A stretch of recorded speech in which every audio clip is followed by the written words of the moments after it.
In this video, I want to teach you guys how to cut tenths of a second off of your 40-yard time, your 60-yard time, or any time that you may be tested on.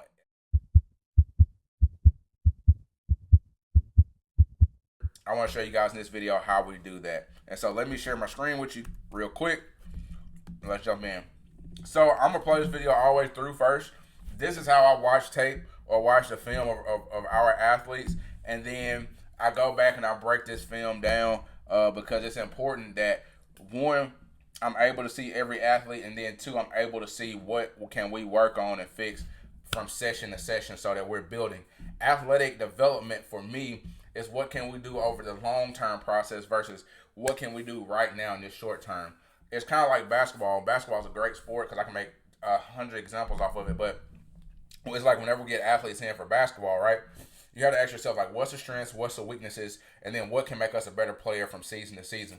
Everybody wants to say, you like, go and work on your game, but are you working on layup packages? Are you working on your mid-range? Are you working on your deep shot all at the same time? Or are you working on your strengths and things that make you better from year to year?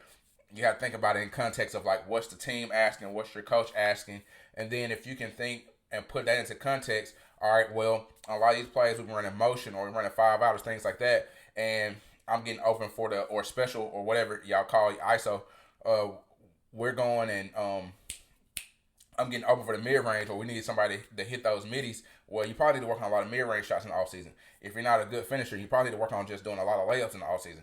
If you need to work on getting a deep shot or develop a deep shot, if you're trying to get to college and the coach saying, like, hey, we like you, but you're a little undersized, you need to learn how to shoot from range. Well, that's things you need to work on. You don't always have to work on everything at the same time because a jack of all trades is a master of none, and the specialists always get paid. So remember that. Step back, one-legged. What kind of shot is that? Have you ever shot that shot? Do you work on that shot? When? So we're gonna look at this first video.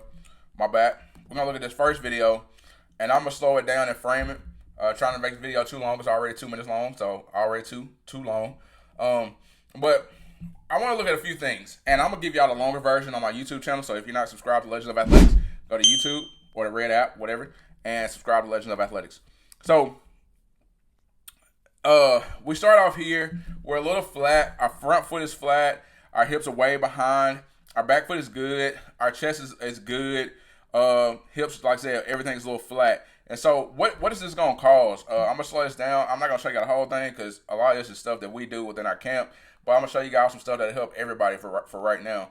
And so this pushes us. We take our first step. Our hips are way behind now. Our knee is in front of our toe. And our foot is very flat. And so this is signaling to our brain that we need to decelerate. What does deceleration mean? It's telling our brains to slow down and that we need to stop, or that we're in danger, so we don't need to go as fast as possible. Your brain has regulators or system regulators, which are going to keep you safe as a human being to not go to your full potential. Again, this is one of the things I love about speed training because you learn so much. It's not just getting out there and running, but you have to know what you're doing.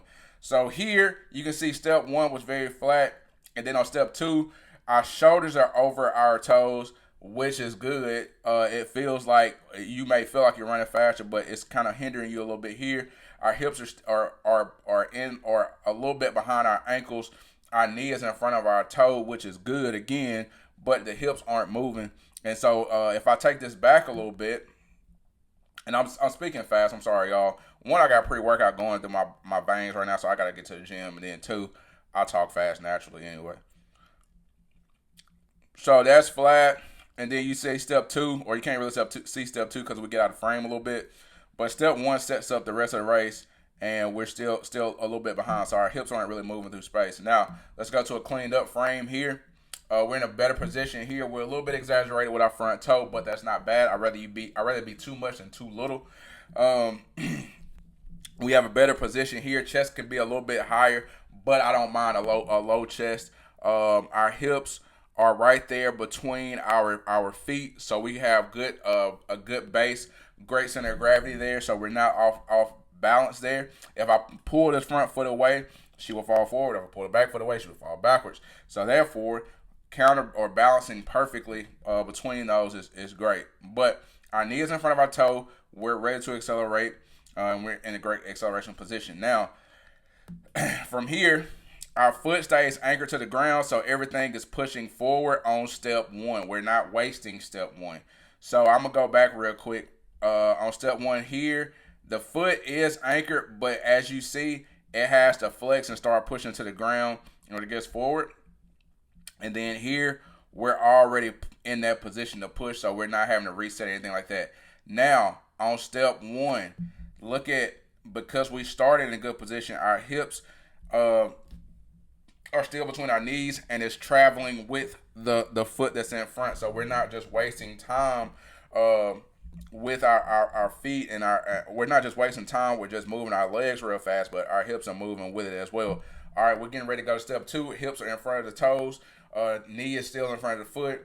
Foot's behind. We're pushing the ground behind us. This is all good stuff. And you can see we're cycling with the legs there, which is why we do drills slow, and then we progress them to faster. And then this is good stuff, and we continue going right there. We're getting a little bit out of frame, but the whole drill that we were doing right here, our whole point was to stop this. Our whole point was to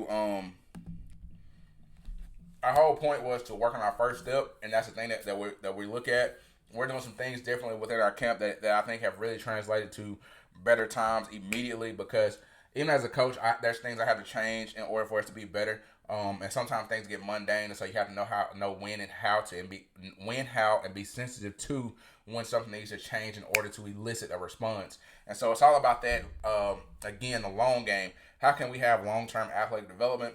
How can we get these athletes in the best position to be successful? And then we're coming right there at the end. We're about to, these are some of my softball players. We're about to enter into the preseason of softball here shortly. And so we want to make sure that we're locked in, ready, and feeling our best and prepare for every demand. And speed is one of those demands. And so this is going to translate into more stolen bases, more power output, a stronger body, so we're available for more games and things like that. And those are things that we'll work on here. And so I hope this video was informal. I'm sorry for talking fast if you didn't understand me. I hope that the captions and things like that help.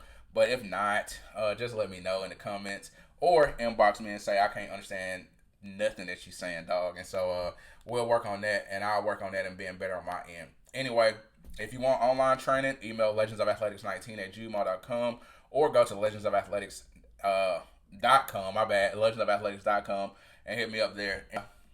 As always, be legendary.